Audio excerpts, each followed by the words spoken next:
또한 바울은 신자는 그리스도와 함께 장사되고 또한 그리스도 안에서 함께 일으키심을 받았다고 말합니다. 너희가 세례로 그리스도와 함께 장사되고 또 죽은 자들 가운데서 그를 일으키신 하나님의 역사를 믿음으로 말미암아 그 안에서 함께 일으키심을 받았느니라. 이 내용은 로마서 6장과 겹치는 내용인데 신학적인 용어로 히스토리아 솔루티스라고 합니다. 여러분 이 내용은 어마어마하게 중요한 내용이에요. 하나님께서 객관적으로 역사 속에서 이루신 일은 그 역사 속에서 이루신 객관적인 사건으로 끝나는 것이 아니라 히스토리아 솔루티스 사건으로 끝나는 것이 아니라 그 사건에는 하나님의 계획이 있어서 성령으로 말미암아 그 일들이 진행된다는 것이, 그 일들이 무슨 일이 진행되는가, 바로 성령을 통하여 주의 택한 백성들이 구원을 얻고 구원받은 자들은 그리스도와 연합되어지는 그 자리까지 연결되도록 되어 있다, 이 말씀이 어마어마하게 중요한 내용입니다. 즉 인류 역사 가운데 하나님이 객관적으로 주 예수 그리스도를 통해 주의 백성을 위해 이루신 사건을 말합니다. 그러므로 우리가 그의 죽으심과 합하여 세례를 받음으로 그와 함께 장사되었나니 이는 아버지의 영광으로 말미암아 그리스도를 죽은 자 가운데 살리신 것 같이 우리로 또한 새 생명 가운데서 행하게 하려 함이라. 히스토리아 솔루티스 사건을 일으키신 하나님의 뜻은 우리로 또한 새 생명 가운데서 행하게 하려 함이라.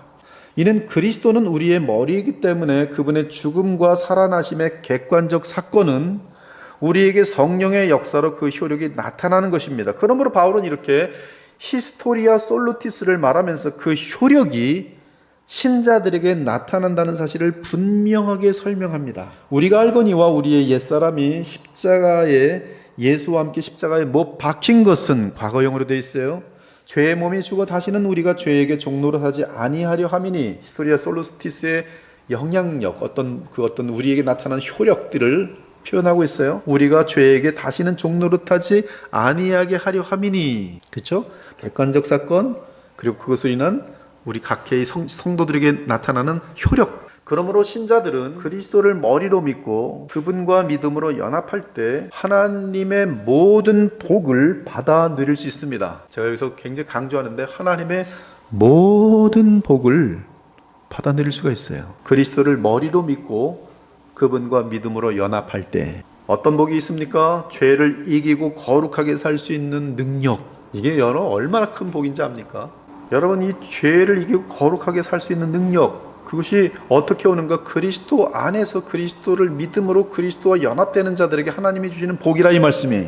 진리를 깨닫고 영적인 지혜와 총명을 얻는 복. 여러분, 교회를 다닌다고 다 무슨 복 받는 게 아니에요. 진리 아무나 깨달을 수 있는 게 아닙니다. 누가 깨닫습니까? 그리스도를 믿고 그리스도와 연합하는 자들이 진리를 깨닫고 영적인 지혜와 총명을 얻게 돼 있어요. 원수까지도 사랑하며 사랑을 이루는 능력, 그것은 그리스도를 믿음으로 주와 머리 대신 그리스도와 연합될 때에 하나님께서 원수까지도 사랑할 수 있는 그런 용서의 마음과 사랑을 이루어내는 능력을 우리에게 주세요. 그래서 모든 일에 하나님을 기쁘시게 하고 모든 선한 일에 열매를 맺으며 하나님을 계속 더 많이 알아가면서 계속 하나님께 영광 돌리는 삶을 살 수 있는 것, 그것은 우리의 머리 대신 그리스도와 믿음으로 연결되면 되는 것이. 그러므로 신자들이 죽는 그날까지 해야 되는 일이 뭔지 아십니까? 오직 믿음이에요. 오직 그리스도와 연합하는 거예요. 그것이 하나님이 신자들에게 맡기는 유일한 일이. 이것을 내던지고 딴 것을 하려고 그러면 그건 다 실패하게 돼 있어요. 헛수고가 되게 돼 있어요. 그래서 예수님께서는 요한복음 15장에서 내 안에 거하라, 나도 너희 안에 거하리라. 지금 이 말씀을 하는 대상은 누구냐면 신자들이에요. 신자들에게 너희는 이미 거듭났고 생명을 받은 자들이니까 너희의 지정의 자유의지를 사용해서 믿음으로 내 안에 거하라. 그러면 나도 너희 안에 거하리라. 여러분, 믿음이라는 것은 내가 주님을 믿습니다 그리고 어떤 추상적인 개념이 아니에요. 믿는다는 것은 이제 믿으니 지시하시면 따르겠습니다. 나는 그동안 당신이 시키는 대로 하지 않고 내 마음대로 했는데 이건 불신앙이죠. 그럼 내 마음대로 해봤더니 다 실패하고 비참만 남습니다. 이제 저는 제가 제 인생을 끌고 가는 것을 포기하고 주님만 믿사오니, 이게 무슨 뜻이에요? 주님만 믿사오니 이제는 주님이 내 인생을 이끌어 가소서. 근데 이끌어 갈 때 이제는 제게 말씀하시는 대로 제가 따르겠습니다. 이것이 믿음이에요. 주님께서 이끌어 가십시오. 그런 말 하나도 안 들으면 이건 믿는 게 아니죠. 상당히 많은 사람들이 예수님을 믿는다고 하고 주님의 지시를 따르잖아요. 이것은 믿는 것이 아닙니다. 어떠한 마술을 믿는 것이지. 그러므로 이미 말씀드렸지만 오직 여러분 죽는 그날까지 신자로서 하실 일은 예수 그리스도를 믿는 것이, 그리고 예수 그리스도를 믿는다는 것은 이제 주님께서 주시는 지시를 따르겠다는 뜻입니다. 그러나 그리스도와 연합되는 것을 알려주지 못하는 세상의 초등학문이나 철학이나 사상은 하나님의 복을 누리도록 할 수 없기 때문에 결국 우리에게 아무런 의미가 없습니다. 누가 철학과 헛된 속임수로 너희를 잡을까 주의하라. 이것은 사람의 전통과 세상의 초등학문을 따름이요 그리스도를 따름이 아니니라. 여러분이 그리스도를 믿고 그리스도의 지시를 따르는 대신에 세상 철학 따를 때가 얼마나 많은지 몰라요. 세상 사상을 따를 때가 얼마나 많은지 몰라요. 얼마나 많은 인간들이 만들어낸 초등학문을 따를 때가 얼마나 많은지 몰라요. 그러나 그 모든 것들은 헛수고예요. 실패로 끝납니다. 왜 그러는가? 그리스도를 따르는 것이 아니고 그리스도를 머리로 하여 연합되는 것이 아니기 때문에 그래요. 생명을 받을 수 없으며 하나님의 복을 받을 수 없기 때문에 그래요. 그런 교훈들은 인간들이 보기에 그럴싸한 교훈이지만 머리를 붙들지 아니하는 것이기 때문에 죄성을 이기게 하거나 진리를 깨닫거나 그리스도를 닮게 하거나 하나님이 원하시는 성령의 열매를 맺게 하는 데는 아무런 효력이 없는 것이, 따라서 새 언약 속에서의 바울의 지시는 도덕이나 윤리와는 거리가 멉니다. 성경을 이 도덕, 윤리 이런 단어로 표현하는 것 자체가 이미 모순이.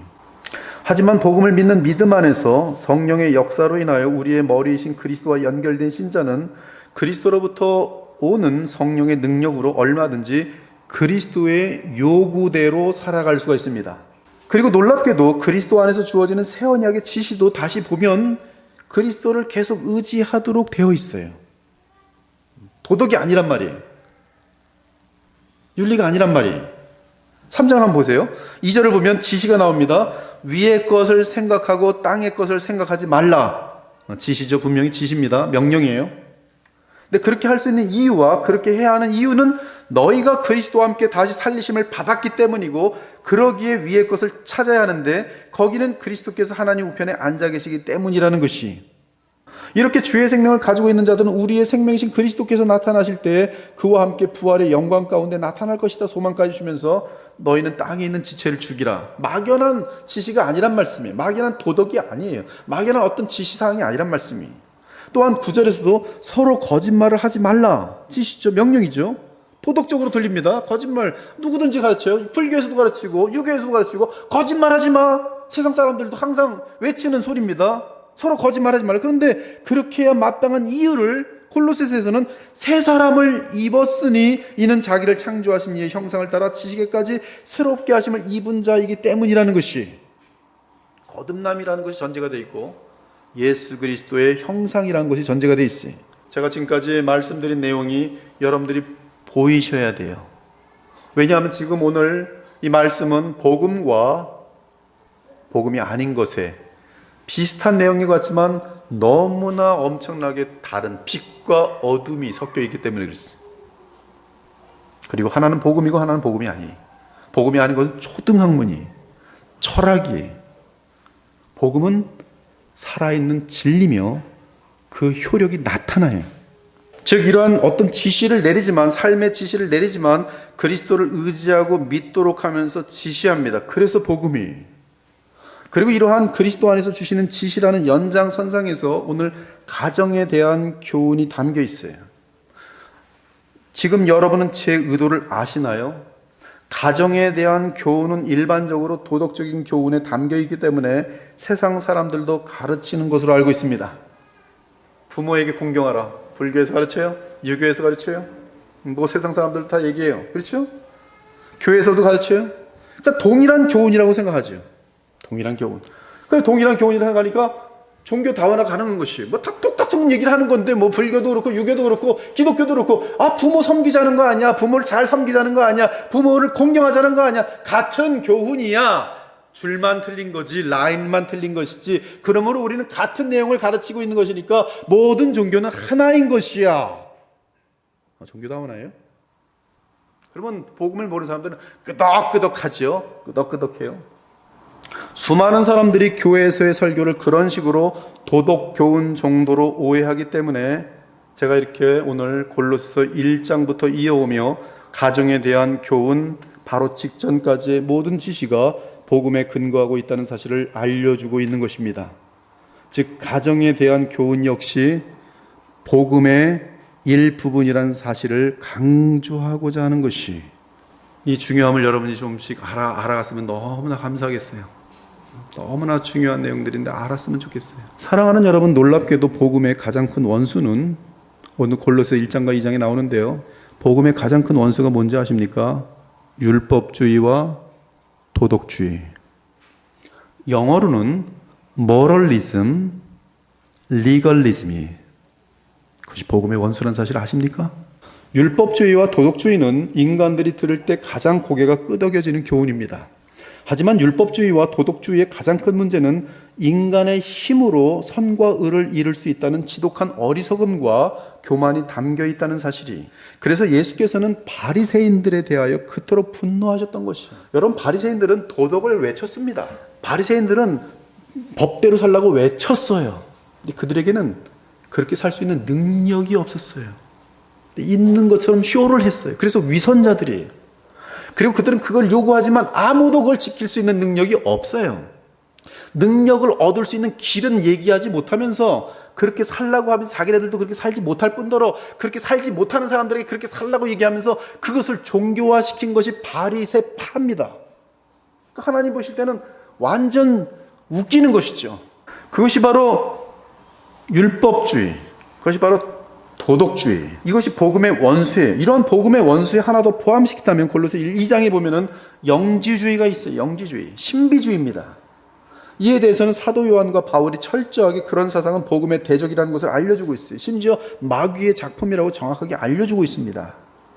이에 오늘 골로새서에서는 바울은 신비주의, 율법주의, 도덕주의에 대해 1장과 2장에서 상세히 다루고 있는 것이, 그러한 철학 및 초등학문은 전혀 복음과는 무관하다는 것입니다.